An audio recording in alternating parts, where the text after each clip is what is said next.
What was the Star of Bethlehem? If one looks on Wikipedia, you'll get a lot of different answers as to what exactly they think the Star of Bethlehem is, or what people throughout history have thought that the Star of Bethlehem is.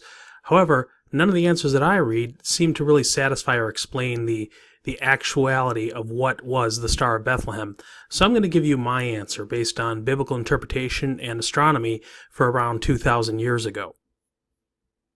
So around 1,400 years before the Star of Bethlehem, a guy you've all heard of by the name of Moses was leading the Israelites out of captivity from the land of Egypt towards the Promised Land. They spent about 40 years wandering in the wilderness before they actually entered into the Promised Land, and on the way they had to battle a few of the local tribes and nations that bordered the land of Canaan. One of the nations that they ran into was the nation of Moab, and the people there greatly feared the Israelites because they had heard about their victories against the other nations.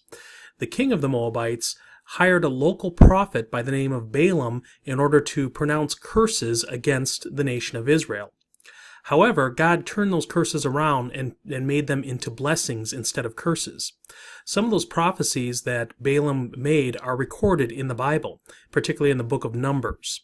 So if we look in the book of Numbers, we're going to see some very impactful prophecies that set up our investigation as to the Star of Bethlehem. Beginning in chapter 24 of the book of Numbers, at verse 15, we read the following. And he took up his parable and said, Balaam the son of Beor hath said, the man whose eyes are open hath said, He hath said which heard the words of God, and knew the knowledge of the Most High, which saw the vision of the Almighty, falling into a trance, but having his eyes open. I shall see him, but not now. I shall behold him, but not nigh. There shall come a star out of Jacob, and a scepter shall rise out of Israel, and shall smite the corners of Moab, and destroy all the children of Sheth. And Edom shall be his possession. Seir also shall be a possession for his enemies, and Israel shall do valiantly. Out of Jacob shall come he that shall have dominion, and shall destroy him that remaineth of the city. Now let's look at the New Testament account of the Star of Bethlehem, which occurred roughly about 1,400 years after the prophecy of Balaam that we just read. We can find this in the book of Matthew in chapter 2, verses 1 through 18. Now, when Jesus was born in Bethlehem of Judea in the days of Herod, the king, behold, there came wise men from the east to Jerusalem, saying, Where is he that is born King of the Jews? For we have seen his star in the east, and are come to worship him.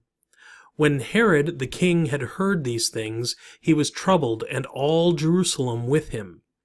And when he had gathered all the chief priests and scribes of the people together, he demanded of them where Christ should be born. And they said unto him, In Bethlehem of Judea, for thus it is written by the prophet, And thou, Bethlehem of Judea, art not the least among the princes of Judah, for out of thee shall come a governor that shall rule my people Israel. Then Herod, when he had privately called the wise men, inquired of them diligently what time the star appeared. And he sent them to Bethlehem, and said, Go and search diligently for the young child, for when ye have found him, bring me word again, that I may come and worship him also. And when they had heard the king, they departed, and lo, the star, which they saw in the east, went before them, till it came and stood over where the young child was. And when they saw the star, they rejoiced with exceedingly great joy. And when they were come into the house, they saw the young child with Mary his mother, and fell down and worshipped him. And when they had opened their treasures, they presented unto him gifts, gold, frankincense, and myrrh. And being warned of God in a dream that they should not return to Herod, they departed into their own country another way. And when they had departed, behold, the angel of the Lord appeared to Joseph in a dream, saying, Arise, and take the young child and his mother, and flee to Egypt, and be thou there until I bring thee word, for Herod will seek the young child to destroy him. When he arose, he took the young child and his mother by night and departed into Egypt. And he was there until the death of Herod, that it might be fulfilled which was spoken of the Lord by the prophet, saying, Out of Egypt I called my son. Then Herod, when he saw that he was mocked of the wise men, was exceedingly wroth, and sent forth and slew all the children that were in Bethlehem, and in all the coasts thereof, from 2 years old and under, according to the time which he had diligently inquired of the wise men. Then was fulfilled that which was spoken by Jeremy the prophet, saying, In Ramah there was a voice heard, lamentation and weeping, and great mourning, Rachel weeping for her children, and would not be comforted, because they are not. So let's start with the first question. Who were the wise men, and how did they know that a star in the heaven would herald the King of the Jews being born, especially if that's not even the king of their own country? And why would that cause them to journey to that distant country in order to seek out and worship that king? Well, let's take a look at what the actual word in the Bible in the Greek is for wise men, as it's used. The word is actually magos, from which you get the word a magi, magician, or magistrate. The 3 magi, or 3 wise men, came from the east when they saw the star appear in the heaven. A magus, from which you get the word magos in Greek, according to the Blue Letter Bible, is the name given to Babylonian or Chaldeans, Medes, Persians, and others, to the wise men, teachers, priests, physicians, astrologers, seers, interpreters of dreams, augurs, soothsayers, sorcerers, etc. The Oriental wise men, astrologers, who, having discovered the rising of the remarkable star of the Messiah, had just been born, came to Jerusalem to worship him. So the wise men were people from the Babylonian or Chaldean region, which is today in modern-day Iraq, who were proficient in the reading of signs, particularly signs in the heavens, astrology and astronomy.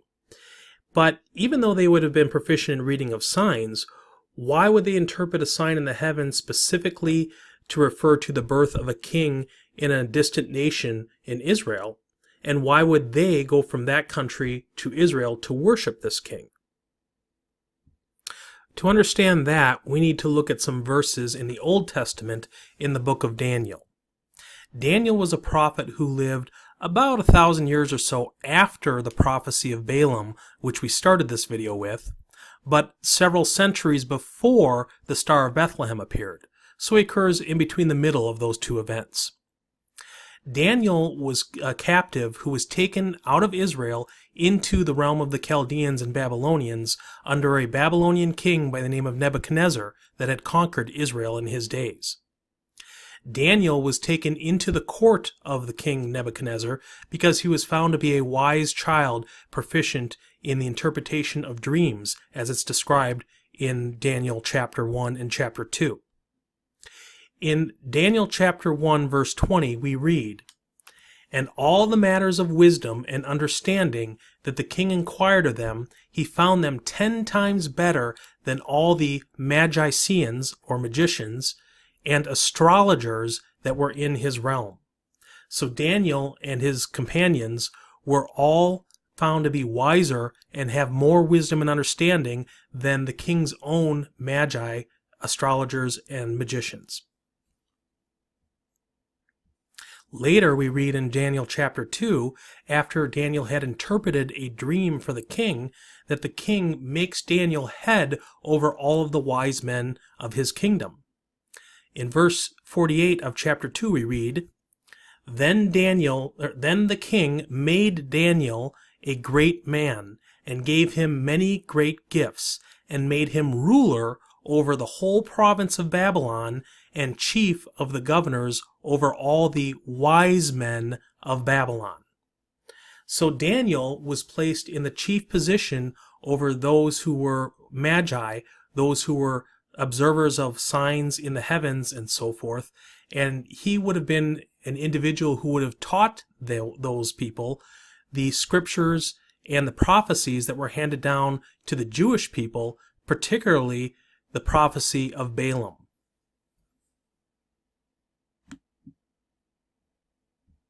So now we can see why the Magi would have come from the east in order to travel to Israel to worship the Messiah.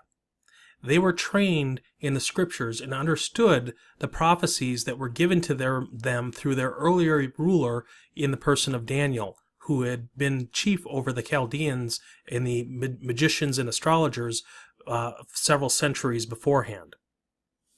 The people that came may even have been of Jewish descent, even though they were living in Babylon, because not everybody that was taken into captivity in the time of Daniel from Israel returned back to Israel later. Many of them stayed behind in Babylon, so these may have been people of Jewish ancestry. Or they may simply have been people of Babylonian or Chaldean ancestry who are very familiar with the prophecies of Balaam given to them via Daniel the prophet. But let's move on to the key question of this video. What exactly was the star? What did it look like? What is it that these Magi would have seen that would have caused them to believe that this indeed was the sign being referred to in the prophecy given by Balaam? Well, let's go back and look at the prophecy of Balaam and then compare that to astronomical events that occurred in the heavens over Jerusalem some 2,000 years ago. Let's focus in on verse 17 of chapter 24 of the book of Numbers, because that's the verse that particularly talks about the star. I shall see him, but not now. I shall behold him, but not nigh. There shall come a star out of Jacob, and a scepter shall rise out of Israel, and shall smite the corners of Moab, and destroy the children of Sheth. So let's break this verse down a little bit. First of all, we can see that Balaam is talking about the Mashiach, according to Jewish tradition. Jewish tradition holds that this is a messianic prophecy about Messiah or Mashiach, and that the star that's coming out of Jacob is referring to the coming of the Messiah. So when Balaam says, I shall see him, but not now, he's indicating that the Messiah, or the star, shall not appear in his lifetime, but in some time distant to his future. Again, Balaam is writing this about, or speaking this about 1400 years before the appearance of the Star of Bethlehem. Secondly, it says that I shall behold him, but not nigh, or not near. So again, it's talking about Balaam seeing it not from where he's located, but from a different location. Balaam was speaking in the country of Moab, but the star was particularly referring to the land of Israel. He states, there shall come a star out of Jacob. Now, Jacob is the patriarch of the nation of Israel. In the Bible, God changed the name of Jacob into the name of Israel, and all of his descendants became the nation of Israel. So when it says a star shall come out of Jacob, it's referring to coming out of the nation of Israel. Additionally, it says that, and a scepter shall rise out of Israel. A scepter is a type of staff that indicates rulership that's held by a king. And it says that it shall smite the corners of Moab and destroy all the children of Sheth. So what is the corner of Moab and who are the children of Sheth? To understand that question, we have to look at a map of Israel in ancient times. As we can see in our map, the kingdom of Moab is east of Israel. This section here, towards the top, is a little corner section that may indeed be the corner of Moab. If one is in Jerusalem, looking to the east to do your astronomical observations, you would be looking upon the part of the sky that falls over the kingdom of Moab at the corner. The corner of Moab would appear on the horizon to the east. So now we have our key pieces of the puzzle to search the skies for our Star of Bethlehem over Jerusalem some 2,000 years ago. And here we have the sky over Jerusalem around the time of August 26th in 2 BC. As we can see, if we look to the east, just before the sun begins to rise, as the stars begin to fade from the sky, we have a rare planetary conjunction. The planets Mercury, Venus, Mars, and Jupiter are all in alignment, with Venus a little bit further outside of the rest of the stars, but forming a single line. One might suggest that this gives the appearance of a scepter or a staff. This staff or appearance would have occurred right on the horizon as one looks east from Jerusalem or right towards the corner of Moab. So we see a scepter that is striking the corner of Moab. Additionally, if we look in the sky, we see that Saturn is appearing right where Orion's hand reaches up to grab the heel of the Gemini twins. The name Jacob actually means one who grabs the heel. So what we have is a star, in this case the planet Saturn, that's rising out of Jacob, or out of the area where one grabs the heel, and we have a scepter rising out of the land of Israel and striking the corner of Moab. This is the astronomical sign that I believe the Magi realized was the fulfillment of Balaam's prophecy and the herald of the coming of the Messiah. This again occurred on August 26th of 2 BC. Now, if you'll recall, when we read Matthew chapter 2, verses 1 through 18, we saw two appearances of the Star of Heaven of Bethlehem appearing in the heavens. The first appearance is what caused the Magi to leave their country to go to Israel to find the newborn Messiah. The second appearance was after they had visited with King Herod and were on their way to Bethlehem, a nearby suburb almost of Jerusalem, in order to find where the child was.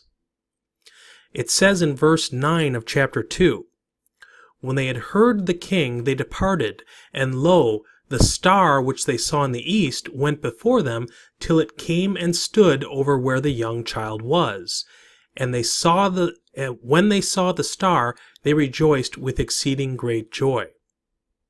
So we have two appearances of the Star of Bethlehem. But how much time was there between these two appearances? To answer that question, we need to look at verse 16 of Matthew 2.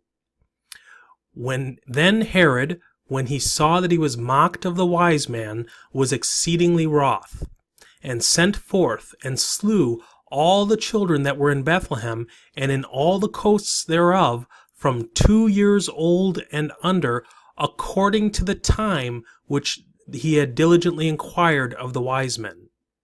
So what we see is that Herod is killing all the children in Bethlehem and the surrounding area in order to kill the newborn Messiah, according to the time when the wise men first saw the Star of Bethlehem. He gives this time period as 2 years. So therefore, there's a 2-year period between when the wise men first saw the star and then traveled to Israel, and when they saw it again on their journey to Bethlehem that night. So if our first appearance of the Star of Bethlehem occurred in August of 2 BC, let's go 2 years forward and see what happens over the heavens in Jerusalem at that time. In the year 1 AD, around November 5th, we have a conjunction again of the planets Mars, Jupiter, Venus, and Mercury.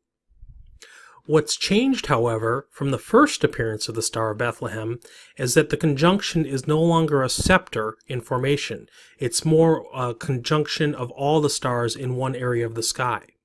In addition to that, Saturn, which prior had been in the location where the constellation Orion was grabbing the heel of the Gemini twins, has now moved forward in the sky. It's approximately in the location of the sky directly over where Bethlehem would be seen as one is looking at the heavens from Jerusalem. So therefore, we see the Star of Bethlehem appearing again, but this time Saturn is moving over where the young child was. This rare occurrence perfectly fits the scriptures and the prophecy of Balaam.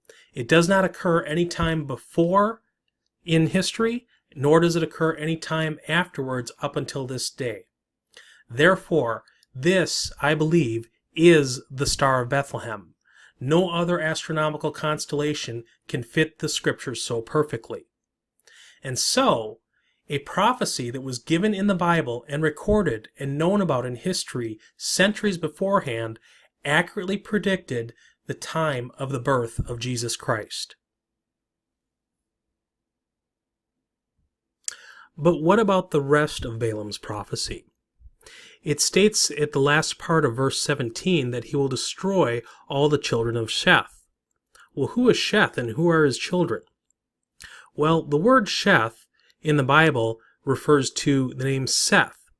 Seth was the child that was given to Adam and Eve as a replacement for Abel after Cain killed Abel early on in Genesis.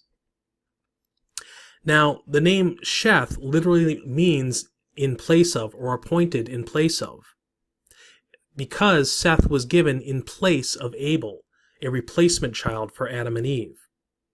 So, one might interpret this prophecy to say that there would be many children that would die in place of the Messiah. And this indeed did occur, for Herod himself slew or destroyed many of the children 2 years old and younger in the city of Bethlehem and in the surrounding areas in place of the Messiah who had escaped. He was trying to destroy the child Christ. So therefore, the birth of Christ did bring about the destruction of those to die in place of him. This works in accordance with the verbiage of the prophecy of Numbers chapter 24, verse 17. If we move on to verse 18, we see it stating that, "And Edom shall be a possession. Seir also shall be a possession for his enemies, and Israel shall do valiantly." If we look on our map again, we see that the kingdom of Edom borders the nation of Israel. The capital of the kingdom of Edom was Mount Seir. So, in the time of the Romans taking over the land of Israel, and in the time of Jesus, they had made Israel and Edom all one province. So in fact, Edom and Seir were a possession of the enemies of Israel, which was the Roman Empire at that time. And Israel did indeed do valiantly. Eventually it would rise up in opposition to the Roman Empire.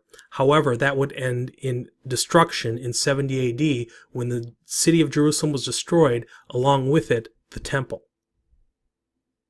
And we read in verse 19, "Out of Jacob shall come he that shall have dominion, and shall destroy him that remaineth of the city." This may be a reference to what happens in Israel in 70 AD with the destruction of Jerusalem. It may be a reference to the destruction of the children that remained in the city when Herod decided to destroy everyone 2 years old and younger in Bethlehem. Or it may refer to a future event, that is, those that remain in the city of Babylon, for there talks about in the book of Revelation the destruction of the great city Babylon and all those who are in it. And it calls for the people of God to come forth out of Babylon and not partake in her sins and not receive of her punishments.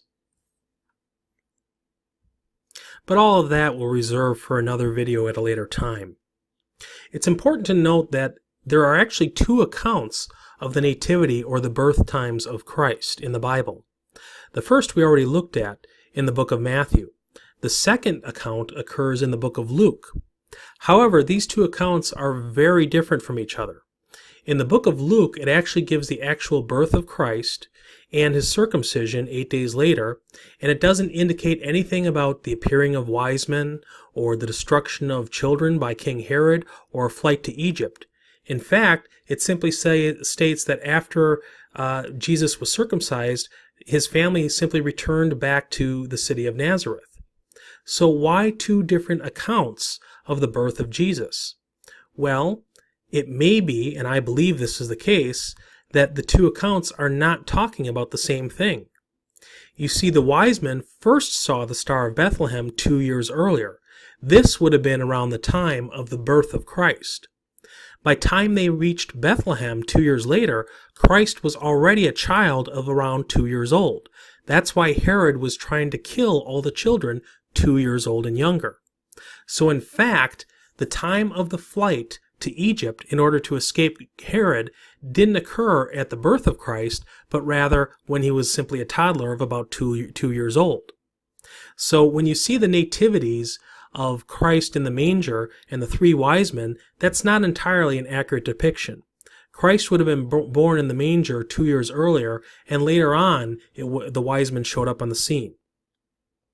Additionally, you also notice from our depictions of the Star of Bethlehem, neither of them occurred around the dates of December 25th or Christmas. In fact, the most likely date of the birth of Christ was sometime around the end of August or the beginning of September in the year 2 BC. So if we are going to celebrate Christmas, that might be the best time to actually celebrate it. So now we've finally answered the question, what was the Star of Bethlehem?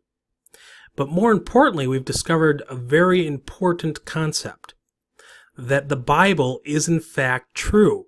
The Bible has the power to predict the future and has done so in the past. You see, that prophecy of Balaam was written about 1400 years before the Star of Bethlehem occurred. We have copies of that prophecy dating back to before the time of Christ in books such as the Septuagint or in the Dead Sea Scrolls. So we know that prophecy predates the appearance of the Star of Bethlehem.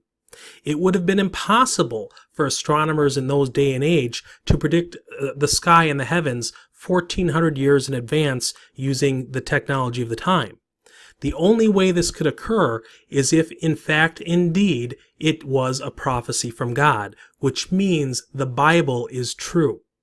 And so, therefore, the real question you should be answering is not what was the Star of Bethlehem, but rather, what is your relationship to Christ? Do you know Him?